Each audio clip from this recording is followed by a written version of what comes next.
agree with me that a very vital component of the society is a group of the elderly who have served the society in one capacity or the other. Well, joining me in the studio to discuss the plight of the elderly in the modern Nigerian society is Dr. Emem Omokaro. She is the Chief Executive of the Dave Omokaro Foundation, which is for the care of the elderly. Thank you very much for joining us.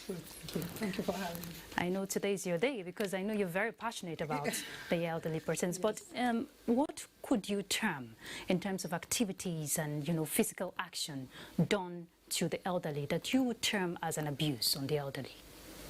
First, we should know that abuse is any act of cruelty or violence meted against the older person that causes distress or harm. And it's also an act that could be repeated. It could be just a one-time act, and is always, perpetrated by persons in relationship of trust. So the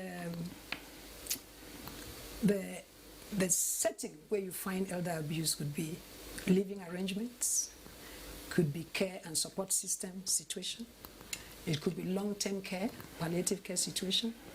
Could also be even older persons wanting to enjoy their leisure, continuing engagement. And where you find vulnerability and dependency, it means that that older person doesn't have the power to change his or her circumstance. So where abuse occurs within the living arrangement, because 55% of older persons live with multiple family members, this older person doesn't have the ability, the capacity to move out because of chronic poverty or because of health situation. Yes. And so where you will see that kind of thing is where, for instance, long-term care, have somebody with dementia that requires 24/7 care. Yes. And you find that the family members do not have a respite, and they have to give this care and exhaust their limited resources. At some point, there's what we call the burden of care. But and Dr. you see a situation where they start reacting violently, insulting verbally, and situations like that. They say when you're getting old, you become senile.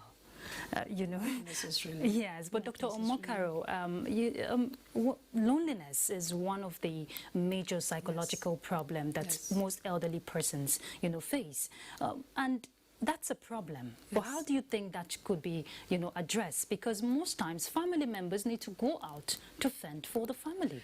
That is why in developed societies, even in most African societies now, you find where they have different kinds of interaction. Sorry, I need to interrupt you there. The daily briefing of the Presidential Task Force just got started. So we'll pause this. Let's join them. Okay.